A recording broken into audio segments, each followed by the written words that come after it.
Excuse me.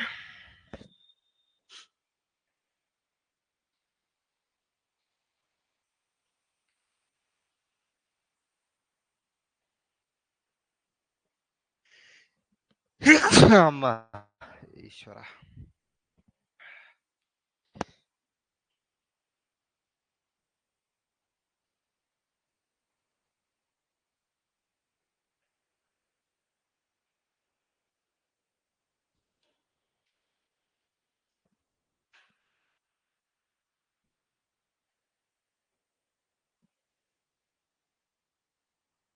Hi అండి, good evening everyone. ఒక్క నిమిషం అండి, ఒక్క నిమిషం. సో నా ఆడియో విజువల్ ఎవ్రీథింగ్ బాగానే ఉందండి? వీడియో అండ్ ఆడియో అంతా బాగానే ఉందా?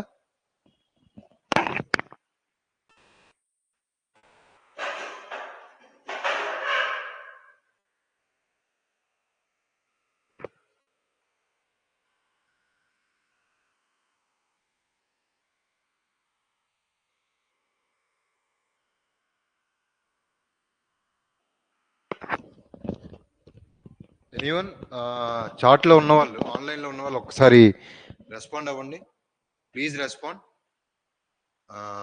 ఎనీవన్ ఆన్లైన్లో ఉన్న వాళ్ళు ఒక్కసారి రెస్పాండ్ అవ్వండి. భార్గవ్, జోష్న, రజనీ, శ్వేత, ఎనీవన్ ప్లీజ్ రెస్పాండ్. సో అయితే మనం ఈరోజు నిన్నటి క్లాస్కి కంటిన్యూస్ చెప్తున్నాం అండి. మనం ఏం చెప్తున్నాం? భారత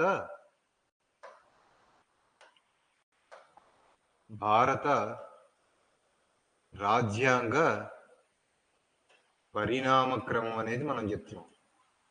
పరిణామ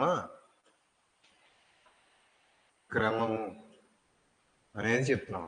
ఓకే, సో భారత రాజ్యాంగ పరిణామ క్రమం మనం డిస్కస్ చేస్తున్నామండి. గుడ్ ఈవినింగ్ అండి, గుడ్ ఈవినింగ్. ఓకే, సో నిన్న మనం గుడ్ ఈవినింగ్ అండి, గుడ్ ఈవినింగ్. సో ఒక్క నిమిషం అండి, ఫోకస్ ఏదో తేడా ఉంది కదా. ఓకే, సో ఈ భారత రాజ్యాంగ పరిణామ క్రమం అంటే ఇండియన్ కాన్స్టిట్యూషన్ హిస్టారికల్ బ్యాక్గ్రౌండ్ అనేది మనం చెప్తున్నాం. హిస్టారికల్ బ్యాక్గ్రౌండ్ అనేది మనం చెప్తున్నాం. Okay, Indian constitution historical background మనం నిన్న డిస్కస్ చేస్తున్నాం. ఓకే, సో ఇందులో మనం already this phase can be divided into 2 phases. ఈ హిస్టారికల్ బ్యాక్గ్రౌండ్ని 2 ఫేజుల్లో చదవచ్చు అని చెప్పాం.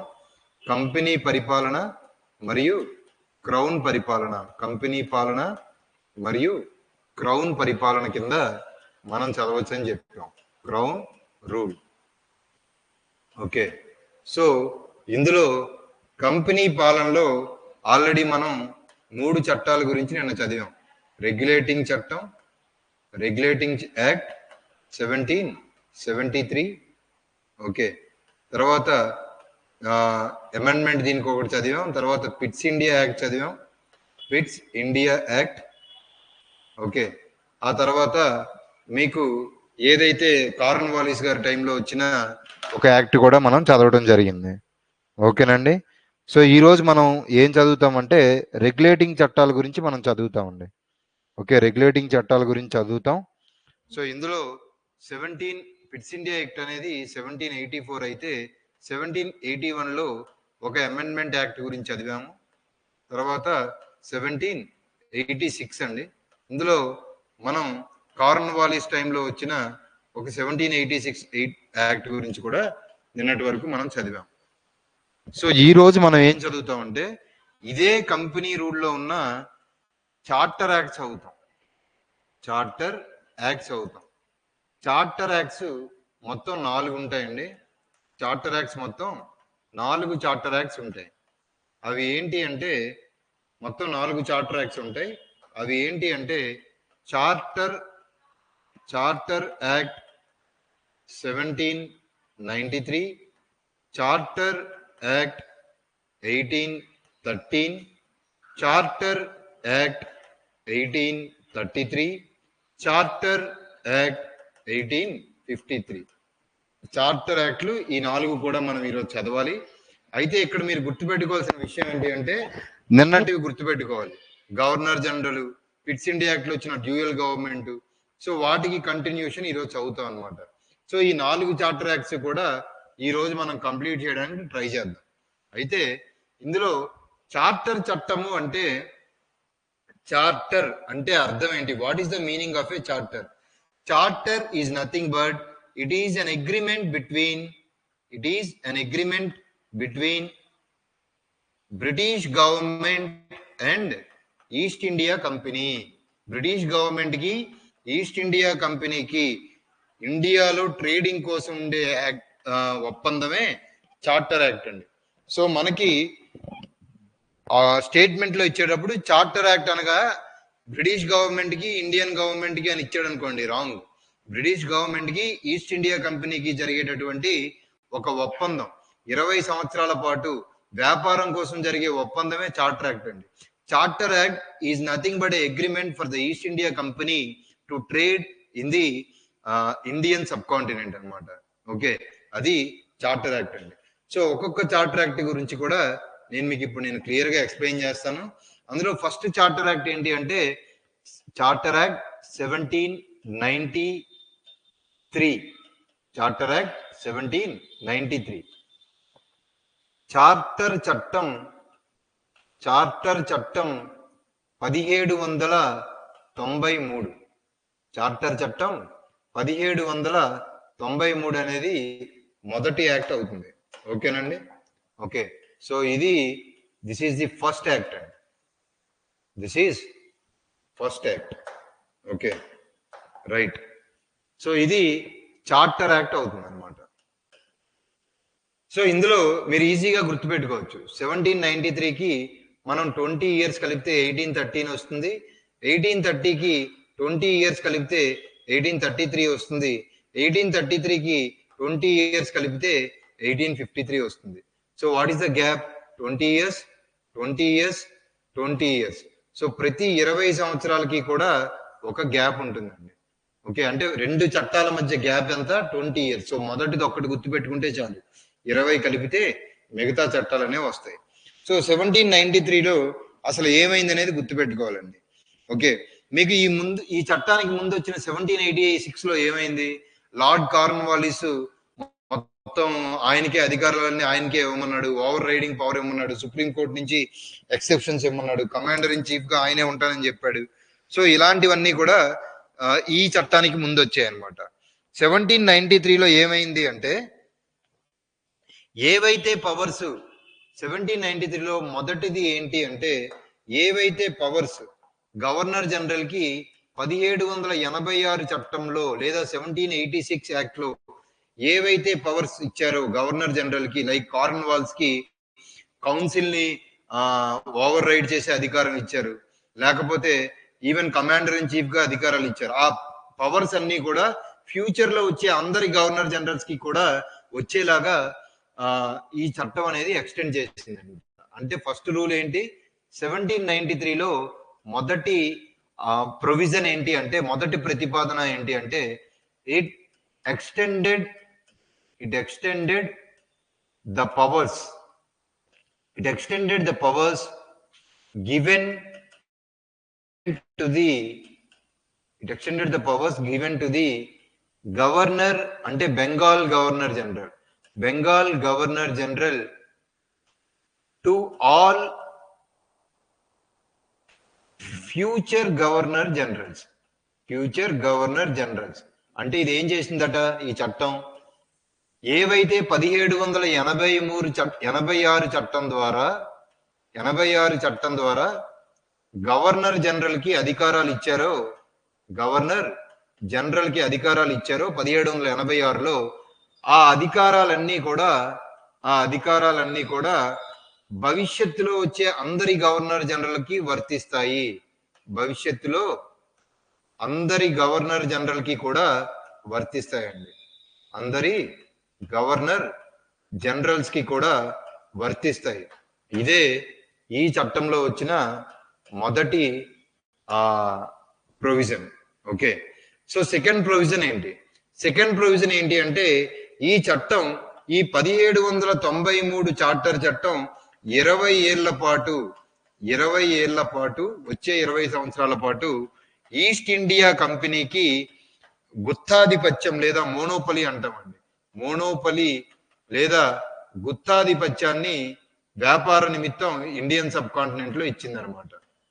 గుత్తాధిపత్యం అంటాం మోనోపలి 20 ఏళ్ల పాటు. ఇది రెండవ ప్రొవిజన్. మూడవ ప్రొవిజన్ ఏంటి అర్థమవుతుందండి? గుత్తాధిపత్యం అంటే 20 ఏళ్ల పాటు భారత్ లో ఈస్ట్ ఇండియా కంపెనీయే బ్రిటిష్ వైపు నుంచి వ్యాపారం చేయాలి తప్ప ఇంకెవరు వ్యాపారం చేయడానికి లేదండి. ఓకే, ఇది ఇంకా ఏం చేసింది అంటే ఫర్దర్ సెంట్రలైజేషన్ అంటామండి. అంటే మరింత కేంద్రీకృత పరిపాలన, ఫర్దర్ సెంట్రలైజేషన్ అంటాం. దీన్నే తెలుగులో మరింత కేంద్రీకృత పరిపాలన అంటారు. మరింత కేంద్రీకృత పరిపాలన అంటారండి. ఓకే, ఫర్దర్ సెంట్రలైజేషన్ అంటే దీని అర్థం ఏంటి అంటే ఎలా అయితే ఆల్రెడీ ఏం జరిగింది 1773లో ఇక్కడున్న బాంబే, ఇక్కడున్న మద్రాస్ గవర్నర్ని ఈయనకి సబార్డినేట్ చేశారు కదా. ఈ చట్టంలో వీళ్ళ అధికారాలు మరింత తగ్గించబడి వీళ్ళ అధికారాలని బెంగాల్ గవర్నర్ జనరల్ కి ఇచ్చి మరింత కేంద్రీకృతం అయ్యేలా చూశారు.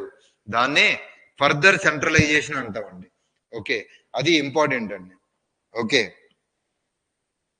తర్వాత మోస్ట్ ఇంపార్టెంట్ థింగ్ ఏంటి అంటే అన్నిటికన్నా ఇంపార్టెంట్ విషయం ఏంటి అంటే మీరు ఇక్కడ గుర్తుపెట్టుకోవాల్సింది నాలుగో విషయం. మీకు ఆల్రెడీ తెలుసు ప్రెసెంట్ బాడీ ఎలా ఉంది, ఒక గవర్నర్ జనరల్ ఉన్నారు. ఇప్పటి వరకు ఈ చట్టం టైంకి బాడీ ఎలా ఉంది అంటే ఒక గవర్నర్ జనరల్ ఉంటే ఆ గవర్నర్ జనరల్ కి కింద ఒక బోర్డ్ ఆఫ్ డైరెక్టర్స్ ఉన్నారు. బోర్డ్ ఆఫ్ డైరెక్టర్స్ ఉన్నారు. అదే కింద కోర్ట్ ఆఫ్ డైరెక్టర్స్ కూడా ఉన్నారు. అన్నమాట. అయితే వీళ్ళు ఏం చేస్తారు? కోర్ట్ ఆఫ్ డైరెక్టర్స్ ఓన్లీ వ్యాపారం చూస్తే వీళ్ళు పరిపాలన మరియు సైనిక చర్యలు చూస్తారు. Okay, civil and military activities అనేవి వీళ్ళు చూస్తారు. అయితే ఈ చట్టంలో వచ్చిన 1793లో వచ్చిన చట్టంలో ఒక మేజర్ మార్పు ఏంటి అంటే బోర్డ్ ఆఫ్ డైరెక్టర్స్ ఉన్నారు కదా, వాళ్ళకి ఇక నుంచి భారతదేశం నుంచి కలెక్ట్ చేసిన రెవెన్యూ నుంచి వాళ్ళకి శాలరీస్ ఇవ్వాలి. బ్రిటిష్ గవర్నమెంట్ కానీ కంపెనీ కానీ వాళ్ళకి శాలరీస్ ఇవ్వదండి. బోర్డ్ ఆఫ్ డైరెక్టర్స్ ఇక్కడి నుంచే మన డ్రైన్ ఆఫ్ వెల్త్ అనేది స్టార్ట్ అవుతుంది. బోర్డ్ ఆఫ్ డైరెక్టర్ వీళ్ళు దేనికోసం పనిచేస్తున్నారు? కంపెనీ లాభాల కోసం.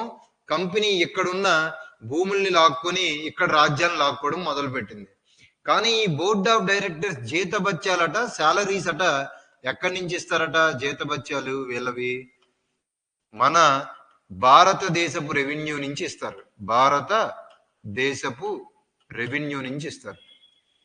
ఇది 1793 చట్టం యొక్క సారాంశం అండి. 1793 యాక్ట్ లో మొత్తం మెయిన్ 4 ఇంపార్టెంట్ ప్రొవిజన్స్ ఉన్నాయి. ఆ 4 ఇంపార్టెంట్ ప్రొవిజన్స్ ఏంటి అంటే గవర్నర్ జనరల్ పవర్స్ ఏవైతే ఇచ్చారో 1786 టైంలో కార్న్వాలిస్ అడిగినవి, ఈ చట్టం ద్వారా భవిష్యత్తులో ఎవరైతే గవర్నర్ జనరల్స్ అవుతున్నాయో వాళ్ళందరికీ కూడా అధికారాలు ఇవ్వబడతాయి. అది మొదటి ప్రొవిజన్. సెకండ్ ప్రొవిజన్ ఏంటి అంటే 1793లో 20 ఏళ్ల పాటు అంటే 1813 నెక్స్ట్ చార్టర్ యాక్ట్ వచ్చేంత వరకు కూడా ఈస్ట్ ఇండియా కంపెనీకి మోనోపలి ఇవ్వబడింది. ఆ తర్వాత బెంగాల్ గవర్నర్ జనరల్ కి మరింత పవర్ఫుల్ చేశారు. ఎలా పవర్ఫుల్ చేశారు? మద్రాసు మరియు బాంబే గవర్నర్స్ యొక్క అధికారాలను తగ్గించి ఈయన్ని మరింత పవర్ఫుల్ చేయటం వల్ల దీన్ని ఫర్దర్ సెంట్రలైజేషన్ లేదా మరింత కేంద్రీకృత పరిపాలన అంటాం. ఆ తర్వాత బోర్డ్ ఆఫ్ డైరెక్టర్స్ ఉన్నారు. బోర్డ్ ఆఫ్ డైరెక్టర్స్ కి సంబంధించి జీతభత్యాలు ఉన్నాయి. ఆ జీతభత్యాలనే మనం ఏమంటామంటే ఇప్పటి వరకు కూడా వీళ్ళ జీతభత్యాలు కోర్ట్ ఆఫ్ డైరెక్టర్స్ కానీ బోర్డ్ ఆఫ్ డైరెక్టర్స్ కానీ ఈస్ట్ ఇండియా కంపెనీ ఇచ్చింది. కానీ 1793 నుంచి ఎవరిస్తారు అంటే భారతదేశం నుంచి. ఇది ఆల్రెడీ 1784 నుంచి ట్యాక్సులు కలెక్ట్ చేసే దివానీ హక్కులు వచ్చాయి కాబట్టి ఆ రెవెన్యూ కలెక్షన్ నుంచి వచ్చిన డబ్బులతో బోర్డ్ ఆఫ్ డైరెక్టర్స్ జీతభత్యాలు ఇవ్వాలి అని చెప్పింది. మీరు గుర్తుపెట్టుకోండి, ఈ చట్టాల ద్వారా మెల్లగా బ్రిటిష్ గవర్నమెంట్ మన భారత భూభాగాల్ని లాక్కోవడంతో పాటు రూలింగ్, డబ్బులు బాగా లాభదాయకంగా ఎలా సంపాదించాలో కూడా ఈ చట్టాలు ఉపయోగపడతాయండి. అసలు వీళ్ళు ఎలా రూల్ చేస్తారనేది ఈ చట్టాలు అర్థమైతే మనకు క్లియర్ గా అర్థమవుతుంది. ఇప్పటికి మనం ఎన్ని కంప్లీట్ చేసాం? 1773. ఓకే, తర్వాత 1784, 81లో ఒక అమెండ్మెంట్, 86లో ఒక యాక్ట్. సో ఇది 93 చార్టర్ చట్టం యొక్క సారాంశం. సో నెక్స్ట్ వన్ అర్థమైందండి. నెక్స్ట్ వన్ 1813 చార్టర్ చట్టం 1813 అనమాట. So charter act 1813, charter act 1813 అండి. Charter act 1813. సో ఈ చార్టర్ యాక్ట్ 1813లో వచ్చిన ప్రధాన చేంజెస్ ఏంటి అనేవి మనం ఒకసారి చూడడానికి ట్రై చేద్దామండి. ఓకే, చార్టర్ యాక్ట్ 1813లో వచ్చిన ప్రధాన చేంజెస్ ఏంటో చూడడానికి మనం ఒకసారి ట్రై చేద్దాం. ఓకే, ఏంటట చార్టర్ యాక్ట్ 1813లో వచ్చిన చేంజెస్? ఇది ఈ చట్టంలో మెయిన్ మీరు గుర్తుపెట్టుకోవాల్సింది ఏంటి అంటే, ఎగ్జామ్ పాయింట్ ఆఫ్ వ్యూలో క్రిస్టియన్ మిషనరీస్ ని, ఎడ్యుకేషన్ ని, వెస్ట్రన్ ఎడ్యుకేషన్ ని తీసుకొచ్చింది ఈ చట్టమే. ఓకే, గుర్తుపెట్టుకోండి. ఒక్క నిమిషం అండి. క్రిస్టియన్ మిషనరీస్ ని, తర్వాత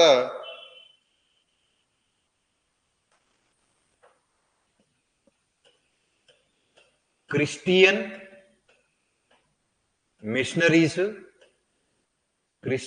మిషనరీలు మొదటిది. అంటే క్రిస్టియన్ మిషనరీలు స్థాపించుకోవడానికి అనుమతులు ఇచ్చిందట ఈస్ట్ ఇండియా కంపెనీకి. తర్వాత వెస్ట్రన్ ఎడ్యుకేషన్ అంటే పాశ్చాత్య విద్య, లేదా దీన్నే ఇంగ్లీష్ లో వెస్ట్రన్ ఎడ్యుకేషన్ అంటామండి. చాలా చాలా ఇంపార్టెంట్ అండి. ఏదైనా ఒక సమాజాన్ని కంట్రోల్ చేయాలి అంటే పీపుల్ చాలా స్ట్రాంగ్ గా ఐడెంటిఫై అయ్యే ఒక అంశం మతం. ప్రతి వ్యక్తి కూడా చాలా స్ట్రాంగ్ గా ఐడెంటిఫై అయ్యేది మతంతో ఐడెంటిఫై అవుతాడండి. సో వాళ్ళు మతాన్ని కూడా అంటే ఫర్ సపోజ్ మిడివల్ టైం అయిపోయేటప్పటికి మన ఇండియా డాగ్మాస్ తో, లేకపోతే మూఢనమ్మకాలతో, సైంటిఫిక్ గా చాలా లో డెవలప్మెంట్ తో ఉందండి. సో వాళ్ళు ఏమనుకున్నారంటే వీళ్ళ మతాన్ని ఎఫెక్ట్ చేయడానికి క్రిస్టియన్ మిషనరీస్ ఒకదాన్ని తీసుకొచ్చారు. తర్వాత ఎడ్యుకేషన్, మన ఎడ్యుకేషన్ అవుట్డేటెడ్ అని చెప్పి వెస్ట్రన్ ఎడ్యుకేషన్ ని తీసుకురావడానికి ట్రై చేశారనమాట. విద్య, మతం ఈ రెండిటి వల్ల కూడా మీకు సంస్కృతి అంటే కల్చర్ అనేది డెవలప్ అవుతుందండి. సంస్కృతి, ప్రజల సంస్కృతి లేదా కల్చర్ అనేది డెవలప్ అవుతుంది. ఈ కల్చర్ మీద వాళ్ళు ప్రభావం చూపడానికి తయారు చేసిన యాక్టే చార్టర్ యాక్ట్. ఏ చట్టం వల్ల భారతీయ సంస్కృతి ప్రభావితమైంది అంటే 1813 చార్టర్ చట్టం వల్ల భారతీయ సంస్కృతి ప్రభావితమైందండి. ఫర్ ఎగ్జాంపుల్ విద్య వల్లే, మతం వల్ల మనకి కల్చర్ అనేది సెట్ అవుతుంది. అంటే నేను ఏ మతాన్ని, ఏ విశ్వాసాన్ని ఆచరిస్తున్నాను, నా విద్య దేని పరంగా ఉన్నదనే సమాజం అనేది ఒక సంస్కృతిని రూపొందించుకుంటుందండి. సో ఈ 1813 చట్టం ద్వారా వాళ్ళు మెయిన్ ఏం చేయబోయారు అంటే సంస్కృతి మీద ప్రభావం చూపించడానికి వెస్టర్న్ ఎడ్యుకేషన్ ని, తర్వాత క్రిస్టియన్ మిషనరీస్ ని తీసుకురావడానికి ట్రై చేశారండి. ఓకే, తర్వాత ఇంకో మోస్ట్ ఇంపార్టెంట్ ప్రొవిజన్ ఏంటి అంటే ఈ చట్టంలో మెయిన్ ఇది ఈస్ట్ ఇండియా కంపెనీ యొక్క, ఇది చాలా ఇంపార్టెంట్ అండి, ఈస్ట్ ఇండియా కంపెనీ యొక్క మోనోపలీని ఆపడానికి ఆపిన చట్టం చాలా ఇంపార్టెంట్ అండి. అన్ని మోనోపలీని పెంచితే ఈస్ట్ ఇండియా కంపెనీకి ఉన్న మోనోపలి లేదా గుత్తాధిపత్యం అంటాం. గుత్తాధిపత్యం, మోనోపలి లేదా గుత్తాధిపత్యం, దీన్ని కంట్రోల్ చేసింది ఈస్ట్ ఇండియా కంపెనీ యొక్క మోనోపలీ లేదా గుత్తాధిపత్యాన్ని మీకు కంట్రోల్ చేసింది ఎవరు అంటే 1813 యొక్క భారత ప్రభుత్వ చట్టం అండి. ఈ చట్టంలో ఏం చేశారంటే ఇక నుంచి ఈస్ట్ ఇండియా కంపెనీయే కాకుండా వేరే బ్రిటిష్ వ్యాపారులు లేదా బ్రిటిష్ మర్చెంట్స్ కూడా ఇక నుంచి వ్యాపారం చేయొచ్చట. అంతేకాకుండా దీనికి ఎక్సెప్షన్ ఉందండి. కానీ కంపెనీ యొక్క గుత్తాధిపత్యాన్ని టీకి మరియు చైనాతో వ్యాపారానికి మాత్రం కొనసాగించారు. చైనాతో వ్యాపారానికి మాత్రం కొనసాగించారండి. ఈ రెండింటికి కొనసాగించారు. ఓకే, సో ఇంపార్టెంట్ అండి. ఈస్ట్ ఇండియా కంపెనీ మోనోపలి గుత్తాధిపత్యం అనేది 1813 చట్టంతో భారతదేశంలో ఈస్ట్ ఇండియా కంపెనీ యొక్క గుత్తాధిపత్యాన్ని ఆపటం జరిగింది. కానీ ఈ గుత్తాధిపత్యం వేరే బ్రిటిష్ వాళ్ళకి అంటే గుత్తాధిపత్యం ఆగిపోవడం వల్ల వేరే బ్రిటిష్ వాళ్ళు వ్యాపారం చేసుకోవడానికి పర్మిషన్ వచ్చింది. అయితే ఇక్కడ గుర్తుపెట్టుకోవాల్సింది ఏంటంటే ఈ గుత్తాధిపత్యం భారతదేశంలో టీకి మాత్రం ఈస్ట్ ఇండియా కంపెనీకే ఉంటుంది. చైనాతో వ్యాపారం చేయడంలో ఈస్ట్ ఇండియా కంపెనీకే గుత్తాధిపత్యం ఇచ్చారు. ఇది భారత ప్రభుత్వ చట్టం యొక్క భారత ప్రభుత్వ చట్టం కాదు, చార్టర్ చట్టం యొక్క 3 ప్రధాన అంశాలు. ఇది కాకుండా ఇంకో అంశం ఉంది, 4వ అంశం. ఆ 4వ అంశం ఏంటి అంటే 4th వన్ ఏంటి అంటే లోకల్ గవర్నమెంట్ స్థానిక సంస్థలకు లోకల్ బాడీస్ కు స్థానిక సంస్థలకు లేదా స్థానిక ప్రభుత్వాలకు పన్నులు వేసే అధికారాలు కల్పించబడ్డాయి. కల్పించబడ్డాయండి. ఓకే, అది ఇంపార్టెంట్ అండి. స్థానిక ప్రభుత్వాలకి ట్యాక్స్ వేసే అధికారం, పన్నులు వేసే అధికారం 1813 చట్టం ద్వారా కల్పించబడింది. ఓకే, సో ఇది 1813. 1793లో గవర్నర్ జనరల్ పవర్స్ పెంచారు. తర్వాత ఈస్ట్ ఇండియా కంపెనీ మోనోపలి 20 సంవత్సరాలు పెంచారు. ఓకే, సో ఇందులో 1813లో ఏం చేశారు? క్రిస్టియన్ మిషనరీస్ ని, పాశ్చాత్య విద్యని తీసుకొచ్చారు. మోనోపలి ఆపారు, కానీ టీకి చైనాతో కంటిన్యూ చేశారు. స్థానిక సంస్థలకి టాక్సేషన్ ఇచ్చే పవర్ కూడా ఇచ్చారనమాట. ఓకేనండి, ఇది 1813. ఆ తర్వాత charter act 1833. Next one is charter act 1833.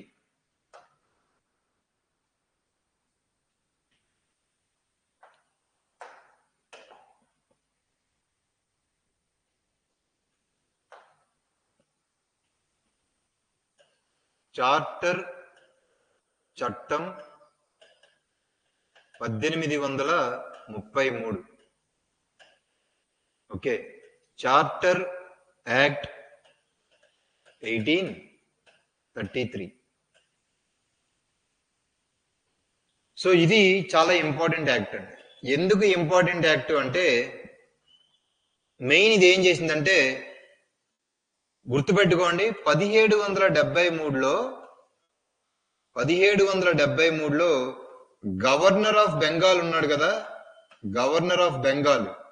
ఈ గవర్నర్ ఆఫ్ బెంగాల్ ఏమయ్యాడు? గవర్నర్ జనరల్ ఆఫ్ బెంగాల్ అయ్యాడు. ఆయనే వారన్ హేస్టింగ్స్ అని చెప్పాం. ఈ గవర్నర్ జనరల్ ఆఫ్ బెంగాల్ అనేవాడు 1833లో ఏమవుతాడంట? గవర్నర్ జనరల్ ఆఫ్ ఇండియా అవుతాడు. Governor general of India, governor general of ఇండియాగా మారుతాడు. Okay, governor general of India. ఇలా అయిన మొదటి గవర్నర్ జనరల్ ఆఫ్ ఇండియా ఎవడు అంటే విలియం బెంటిక్. విలియం బెంటిక్ అండి, విలియం బెంటిక్. విలియం బెంటిక్ అనే వ్యక్తి గవర్నర్ జనరల్ ఆఫ్ ఇండియాగా ఎన్నికైన మొదటి వ్యక్తి. ఓకే, తర్వాత ఇంకో ఇంపార్టెంట్ విషయం ఏంటి అంటే ఆల్రెడీ మనం చెప్పాం, ఇక్కడ బాంబేలో ఉన్నది కానీ ఇక్కడ బాంబేలో ఉన్నది కానీ ఇక్కడ మద్రాసులో ఉన్నది కానీ వీళ్ళ అధికారాల్ని 1773లో తగ్గించారు. తర్వాత 1793లో కూడా తగ్గించారు. ఇక్కడ గుర్తుపెట్టుకోవాల్సిన విషయం ఏంటి అంటే 1833 చార్టర్ చట్టంలో బాంబే మరియు మద్రాస్. స్పెసిఫిక్ గా గుర్తుపెట్టుకోవాలండి, ఇక్కడ దాకా అధికారాలే వీళ్ళకి బదిలీ చేయబడ్డాయి, కానీ ఇక్కడ బాంబే మద్రాస్ గవర్నర్ల, ఒక్క నిమిషం అండి, బాంబే మద్రాసు గవర్నర్లు ఉన్నారు కదా, ఈ గవర్నర్లకి అప్పట్లో శాసనాధికారాలు ఉండేవి, అంటే ఏమైనా యాక్ట్ చేసే అధికారం. ఈ శాసనాధికారాలను కూడా తీసుకొచ్చి, వీళ్ళ శాసనాధికారాలను తీసుకొచ్చి ఎవరి కిందకి పెట్టారు అంటే, ఓకే, ఈ గవర్నర్ జనరల్ ఆఫ్ ఇండియాకి ఇచ్చారు అనమాట. ఈ గవర్నర్ జనరల్ ఆఫ్ ఇండియాకి శాసన అధికారాలు. సో క్వశ్చన్ స్టేట్మెంట్ లో చాలా జాగ్రత్తగా చూడాలి. Legislative powers of governors of Bombay and Madras are allotted to the governor general of India or governor general of Bengal through which act అంటే దట్ ఈస్ చార్టర్ యాక్ట్ 1833 అండి, important. So శాసన అధికారాలు అనేది గుర్తుపెట్టుకోవాలి, కార్యనిర్వాహక అధికారాల అవి కాదండి, శాసనాలు చేసే అధికారాలను మాత్రమే తీసుకొచ్చి వాళ్ళ కింద, ఎవరి కింద, డైరెక్ట్ గా బెంగాల్ గవర్నర్ జనరల్ గా ఉన్న వ్యక్తి గవర్నర్ జనరల్ ఆఫ్ ఇండియా కింద తీసుకొచ్చి పెట్టారనమాట. సో ఇక్కడ నుంచి ఇంతకు ముందు వరకు కూడా ఎప్పుడైతే ఈ పని చేశారో, దీనిలోనే సబ్ కేటగిరీ ఉందండి, ఒక్క నిమిషం, సారీ. ఎప్పుడైతే వీళ్ళు ఈ పని చేశారో, ఈ పని చేయటం వల్ల మనకి ఏం జరిగింది అంటే గుర్తుపెట్టుకోండి, 1833 చట్టం ముందు వరకు చేసినవేమో రెగ్యులేషన్స్, నియంత్రణలు అని పిలిచేవారు. రెగ్యులేషన్స్ అంటే నియంత్రణలు అని పిలిచేవారు అనమాట. ఇక్కడి నుంచి వీటిని యాక్ట్స్, చట్టాలు అనడం మొదలు పెట్టారు. ఇక్కడి నుంచి వీటిని యాక్ట్స్, చట్టాలు అనడం మొదలు పెట్టారండి. ఓకే, ఆ తర్వాత నెక్స్ట్ ఏం చేశారట, నెక్స్ట్ ఏం జరిగింది, ఒక్క నిమిషం అండి.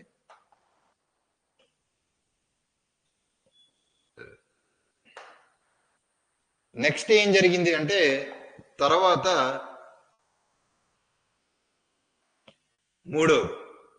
మూడోది ఏంటి అంటే, ఈ చట్టం ద్వారా వచ్చిన ఇంకొక మేజర్ మార్పు ఏంటి, ఈ చట్టం ద్వారా వచ్చిన ఇంకో మేజర్ మార్పు ఏంటి అంటే, ఈస్ట్ ఇండియా కంపెనీ ఇక నుంచి కూడా కమర్షియల్ బాడీగా ఉండదండి.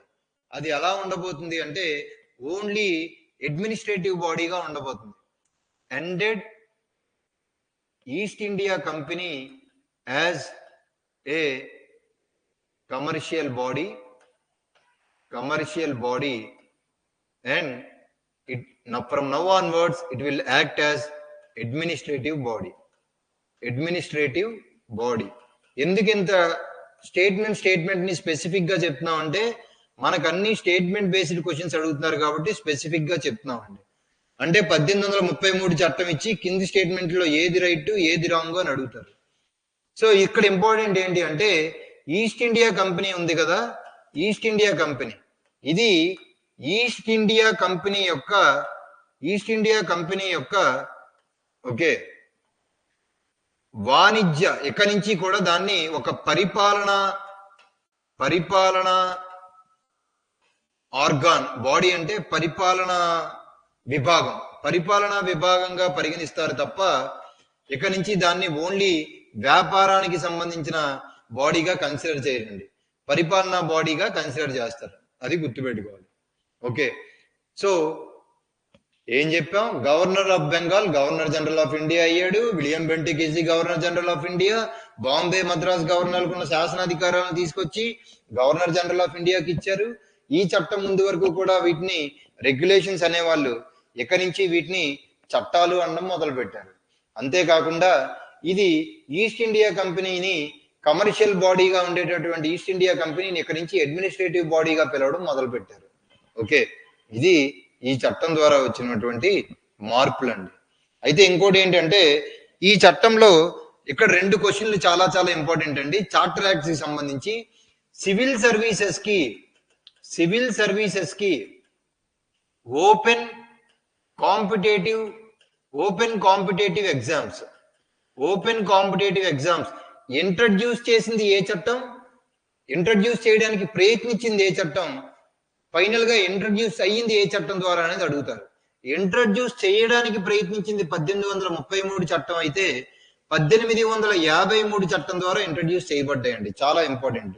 సో ఈ చట్టం ఇట్ ట్రైస్ టు ఇంట్రడ్యూస్, చాలా ఇంపార్టెంట్ అండి ఈ పదం, ఇంట్రడ్యూస్ ప్రవేశపెట్టడానికి ప్రయత్నించిన చట్టం. Open competitive exams for civil services. Civil services అంటే సివిల్ సర్వీసెస్ పరీక్షలకి ఎగ్జామ్స్ పెట్టడానికి ప్రయత్నించిన చట్టం అని అడిగాడు అనుకోండి 1833.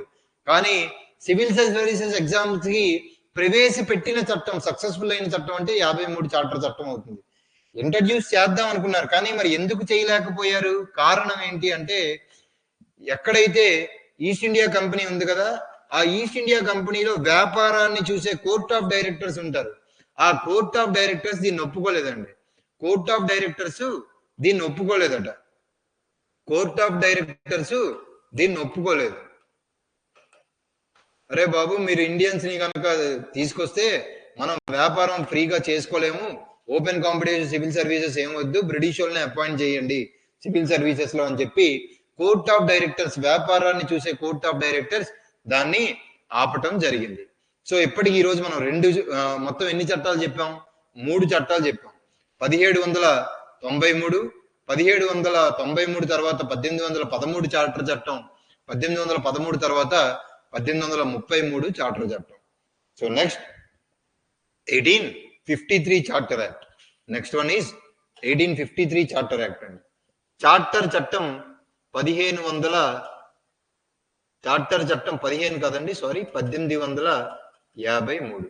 ఆల్రెడీ ఇందాక చెప్పిన పాయింట్ ఒకటి ఇక్కడ యూజ్ అవుతుంది. అది ఏంటట? ఓకే, సివిల్ సర్వీసెస్ ని ఇంట్రడ్యూస్ చేసింది. It not tries, it introduced open competitive exams for civil services. దీనికోసం వేసిన కమిటీయే 1854లో మెక్కలే కమిటీ వేస్తాము. మెక్కలే కమిటీ వేస్తారు. సో ఈ మెక్కలే కమిటీ దేనికి వేశారంటే, సివిల్ సర్వీసెస్ లో ఓపెన్ కాంపిటేటివ్స్ కోసం, ఎగ్జామ్స్ కోసం వేసిందే మెక్కలే కమిటీ అండి. ఓకే, ఇది ఇంపార్టెంట్. ఇది ఆల్రెడీ ఇందాక చెప్పిన దానికి కంటిన్యూషన్ అండి. అయితే మీకు గుర్తుందా ఏం చెప్పాం? 1773లో, సో ఒక్కసారి టైం స్కేల్ చూసుకోండి. 1773లో బెంగాల్ గవర్నర్ ఏమయ్యాడు? 1773లో బెంగాల్ గవర్నర్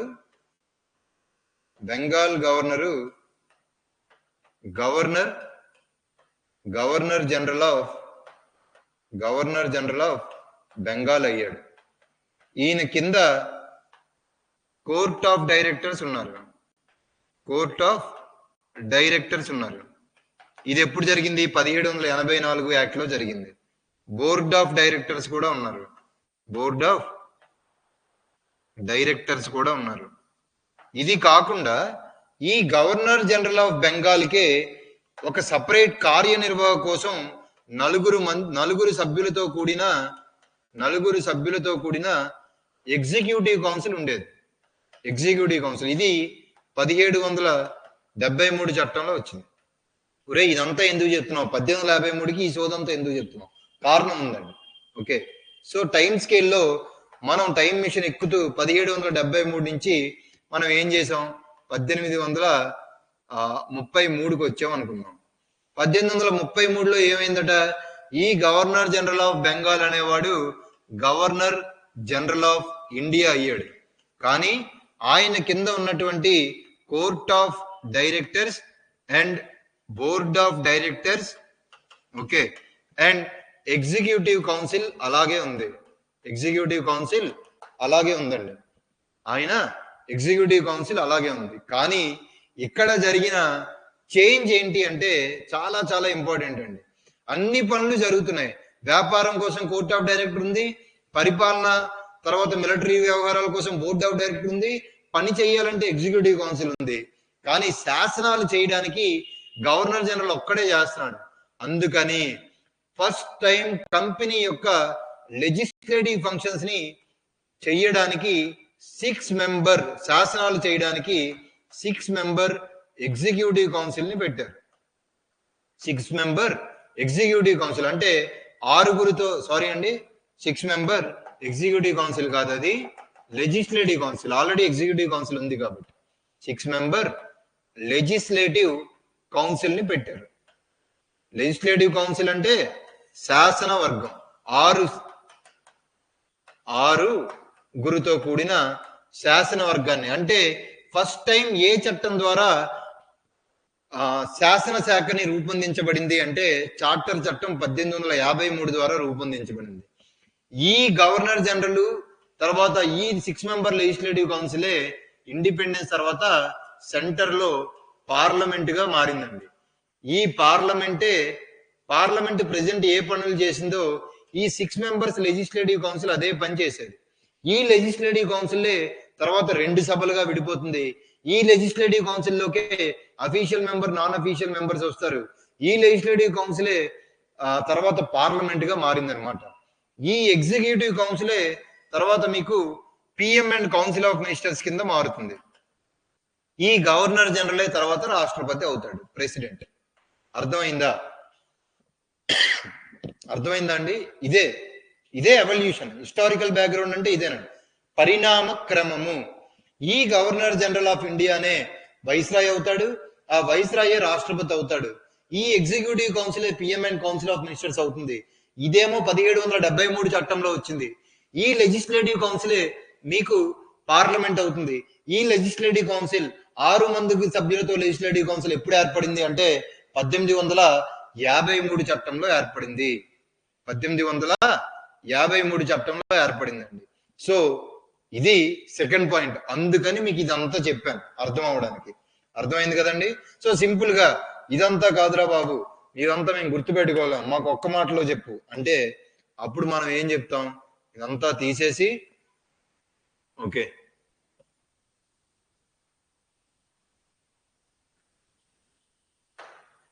సో సింపుల్ గా మనం ఒక్క మాటలో చెప్పాలి అంటే ఆ మాట ఏంటి అంటే 1853 యాక్ట్ ప్రొవైడెడ్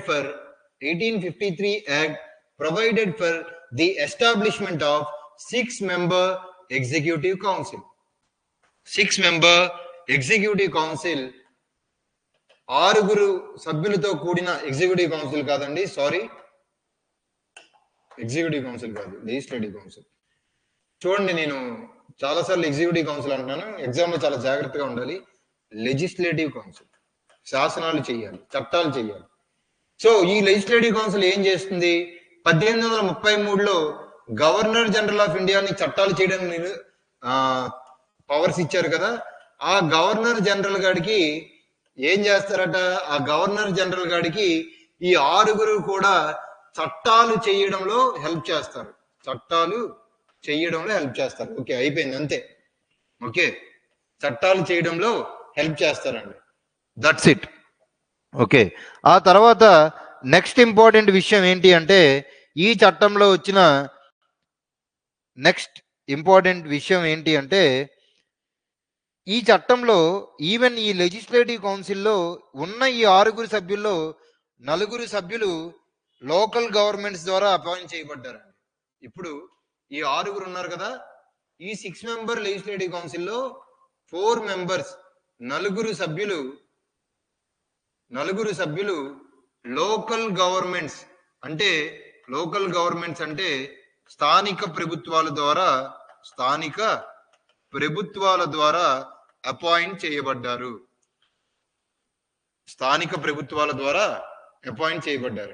ఆ స్థానిక ప్రభుత్వాలు ఏంటి? బెంగాలు, బాంబే, మద్రాసు మనకు తెలిసినవే. ఆ 3 కాకుండా ఆగ్రా అండి. బెంగాల్, బాంబే, మద్రాస్ అండ్ ఆగ్రా. ఓకే, ఈ 4 దగ్గర నుంచి కూడా ఈ 6 కూడా ఈ లోకల్ గవర్నమెంట్స్ నుంచి వచ్చేవాళ్ళట. ఓకే, ఈ 6లో ఇప్పుడు ఇది కాకుండా ఈ చట్టంలో ఉన్న ఇంకో ఇంపార్టెంట్ పాయింట్ ఏంటి అంటే 1793లో కానీ 1813లో కానీ 1833లో కానీ ఈ 3 చట్టాల్లో కూడా ఇంకో 20 సంవత్సరాల వరకు కంపెనీ ఉంటుంది అనేది క్లియర్ గా మెన్షన్ చేశారు. కానీ ఈ చట్టంలో కంపెనీ యొక్క అధికారాలు ఎప్పటి వరకు ఉంటాయో చెప్పలేదండి.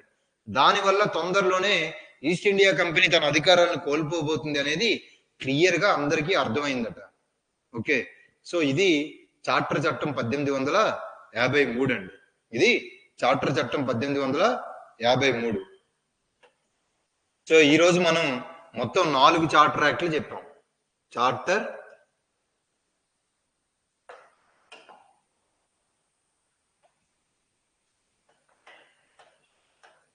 చార్టర్ చట్టాలు మొత్తం మనం ఎన్ని చెప్పాం? 4 చెప్పాం. ఏంటివవి?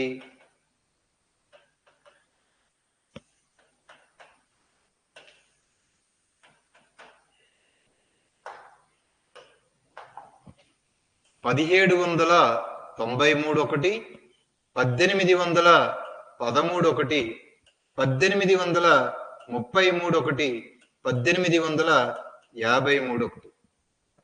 ఓకే, ఇలా మనం 4 చెప్పాం.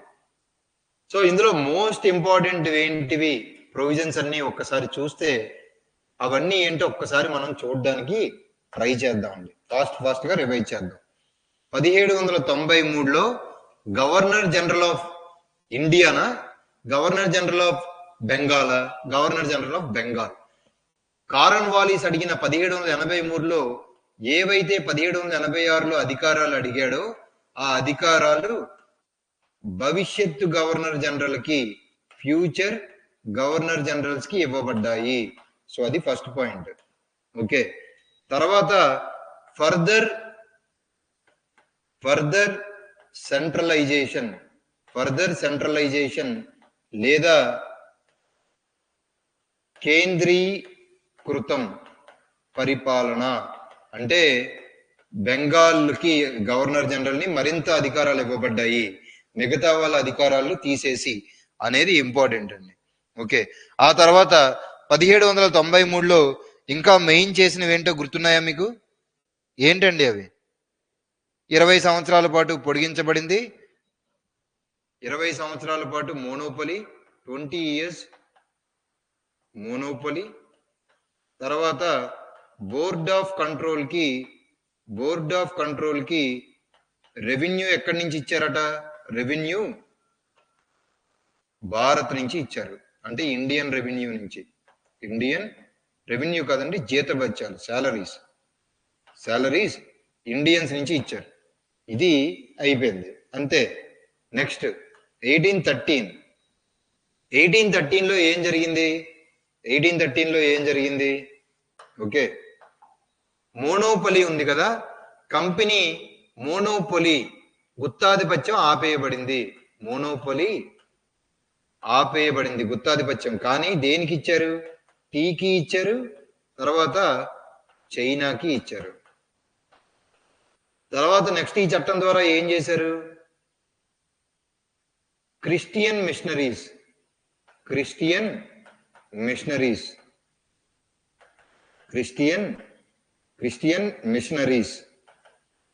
తర్వాత వెస్ట్రన్ ఎడ్యుకేషన్. ఇంకా తగ్గిస్తాం అన్నమాట కంటెంట్. మొదటిసారి చదివేటప్పుడు ఏంటో చదువుతాం, కానీ ఎగ్జామ్కి వెళ్ళేటప్పుడు ఇలా రాసుకోవాలండి. ఒక చిన్నది చూడగానే టక అన్ని గుర్తు రావాలి. Western education. ఓకే, ఆ 2 వచ్చాయి. తర్వాత లోకల్ గవర్నమెంట్స్ కి టాక్సేషన్ పవర్, లోకల్ గవర్నమెంట్స్ కి ట్యాక్స్ పవర్ ఇచ్చారు. రైట్, నెక్స్ట్ వన్ 1833లో ఏం జరిగింది? 1773లో ఎవడైతే గవర్నర్ జనరల్ ఉన్నాడో, బెంగాల్ గవర్నర్ జనరల్, వాడిని 1833లో ఏం చేశారట? గవర్నర్ జనరల్ ఆఫ్ ఇండియా కింద చేశారు.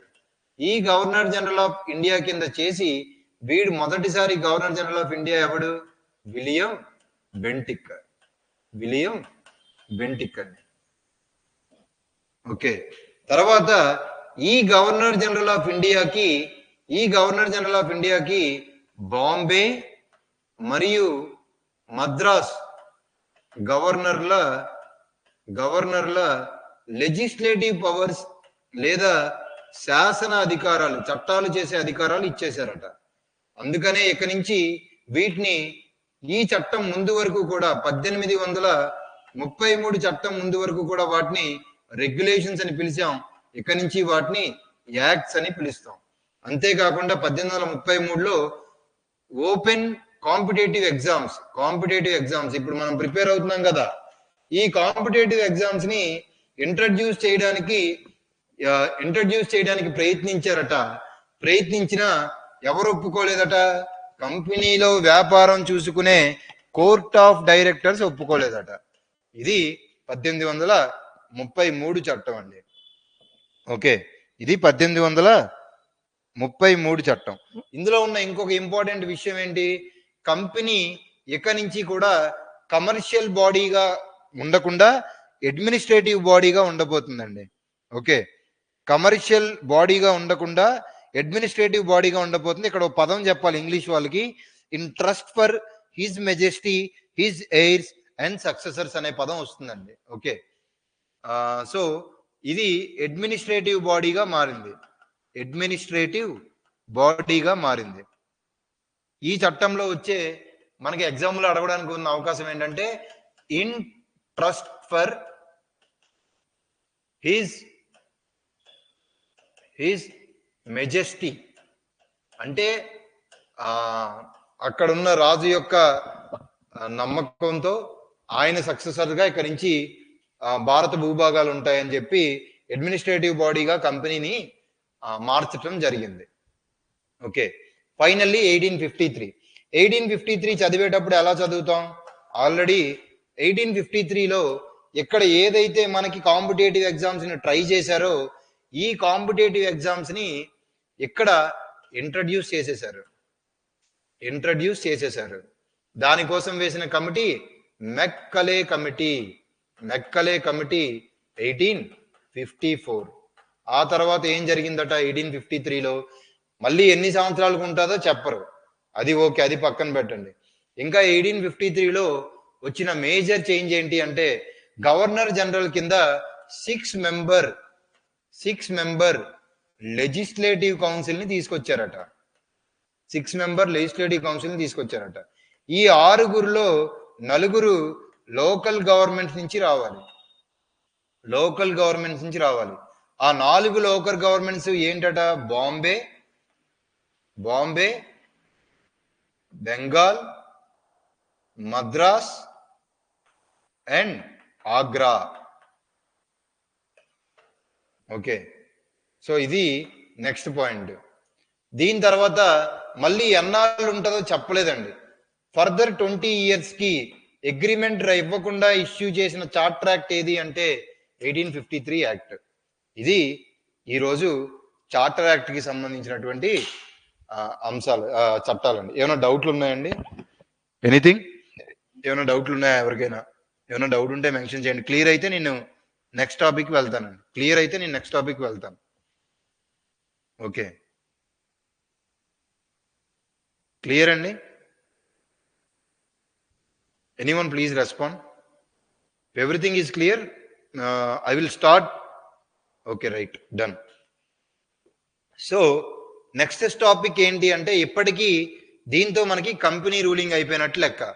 సో మనం ఇప్పుడు ఏం స్టార్ట్ చేయాలి? భారత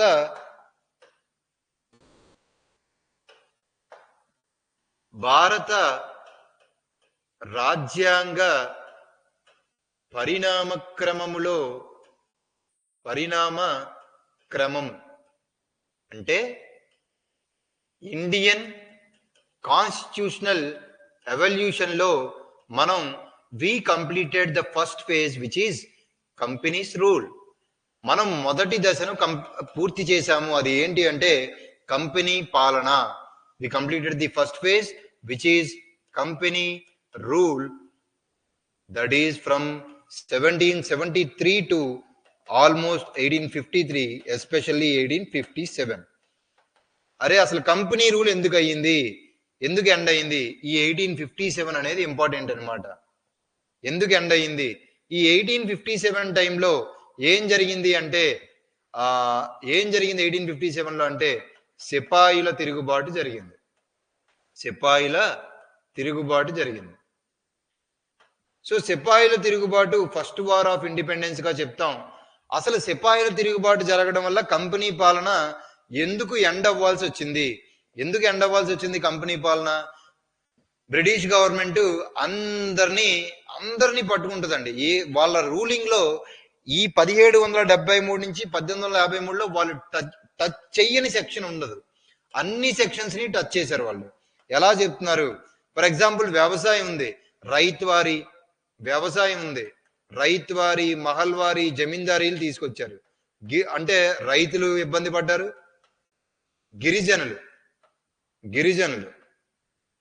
గిరిజనుల్లో అటవీ ఉత్పత్తుల మీద వీళ్ళు పన్నులు వేయడం మొదలు పెట్టారు. అటవీ ఉత్పత్తులు వాడాలంటే వీళ్ళు పర్మిషన్ తీసుకోవాలన్నారు.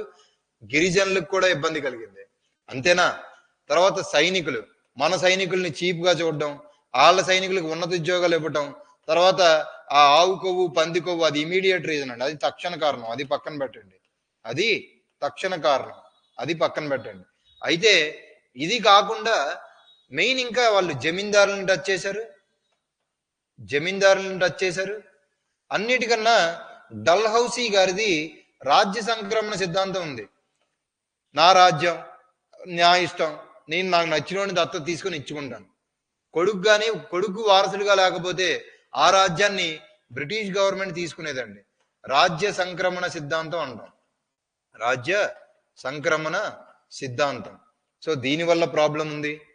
ఇది కాకుండా సైన్య సహకార పద్ధతిని తెలివిగా ఇండైరెక్ట్ గా సబ్సిడరీ అలయన్స్ అంటాం దీన్ని, సైన్య సహకార పద్ధతి. తెలివిగా ఇండైరెక్ట్ గా బ్రిటిష్ రాజ్యాలన్నీ కూడా వాళ్ళ దగ్గరికి లాక్కున్నారు. ఓకే, రాజ్య సంక్రమణ సిద్ధాంతంతో కొన్ని రాజ్యాలని, సైన్య సహకార పద్ధతితో కొన్ని రాజ్యాలని, యుద్ధాలతో కొన్ని రాజ్యాలని, ఇలా కొంతమందికి డబ్బులు చూపించి లంచాలు ఇచ్చి ఇలా సామధాన భేద దండోపాయాలతో ఫైనల్ గా ఇండియా అంతా కూడా అయితే వాళ్ళు డైరెక్ట్ గా తీసుకున్నారు. బెంగాల్ లాగా, మద్రాసు లాగా, బాంబే లాగా. లేదా వాళ్ళకి ఫేవర్ గా ఉండే రాజు ఉన్నాడు, హైదరాబాద్ లాగా, లేకపోతే కాశ్మీర్ లాగా, జునాగఢ్ లాగా. ఆడు రాజే కానీ పప్పెట్, వీళ్ళు చెప్పినట్టు ఆడతాడనమాట.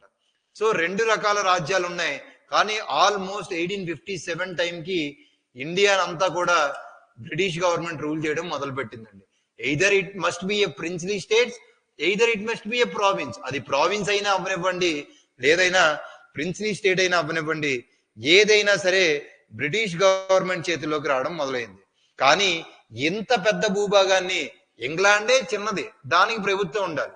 ఇంగ్లాండ్ చిన్న ద్వీపక దేశం అండి, దానికే ప్రభుత్వం ఉన్నప్పుడు ఇంత పెద్ద భూభాగ పరిపాలన ఒక కంపెనీ చేతుల్లో ఎలా పెడతారు అనేది ఫస్ట్ ఫండమెంటల్ క్వశ్చన్. ఈ తిరుగుబాటు వచ్చిన తర్వాత వాళ్ళకి ఇంకా లేదు, మనం పరిపాలించడానికి వీల్లేదు, దీన్ని మనం అదే ఈస్ట్ ఇండియా కంపెనీ పరిపాలించడానికి వీల్లేదు, దీన్ని కంపల్సరీ కూడా మనం ఎవరికి ఇవ్వాలి? బ్రిటిష్ ప్రభుత్వం తన చేతుల్లోకి తీసుకొని ఇక్కడి నుంచి గవర్నెన్స్ చేయాలి. ఇక్కడతో కంపెనీ పాలన అయిపోయింది. వాళ్ళందరూ తిరగబడుతున్నారు, ముస్లింలు తిరగబడ్డారు, గిరిజనులు తిరగబడ్డారు, రైతు ఉద్యమాలు జరుగుతున్నాయి, అన్నీ జరుగుతున్నాయి. ప్రావిన్స్ కి ప్రిన్స్లీ స్టేట్ కి తేడా ఏంటి? ఇప్పుడే చెప్పాం కదండి. ఇప్పుడు రెండు రకాల రాజ్యాలు ఉన్నాయి అనుకున్నాం. For example Bengal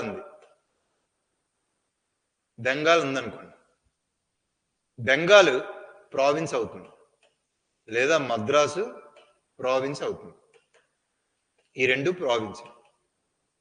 okay, for example Nizam, ఇది ప్రిన్స్లీ స్టేట్ అవుతుంది, ఇది ప్రిన్స్లీ స్టేట్ అవుతుంది. ప్రిన్స్లీ స్టేట్ లేదా నేటివ్ స్టేట్. దీంట్లో గవర్నర్ ఉండడు, బ్రిటిష్ గవర్నర్ ఉండడండి, డైరెక్ట్ గా నైజాం రూల్ చేస్తాడు. కానీ ఈ నైజాం ఎవరితో ఫ్రెండ్లీగా ఉండాలి, ఏ రాజ్యం మీద యుద్ధం చేయాలి, ఏ రాజ్యంతో ఫ్రెండ్లీగా ఉండాలి, ఎలా పరిపాలించాలి అనేది బ్రిటిష్ గవర్నమెంట్ నిర్ణయిస్తుంది.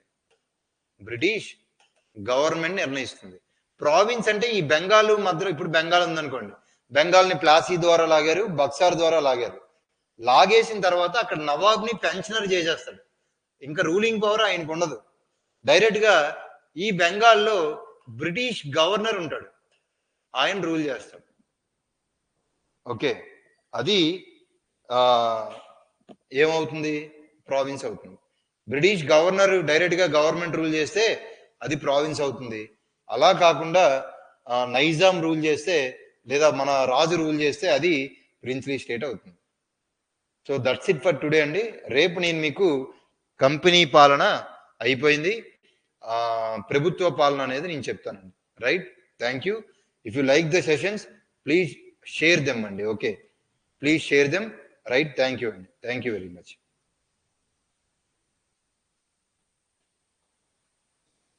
గుడ్ నైట్ అండి. Thank you.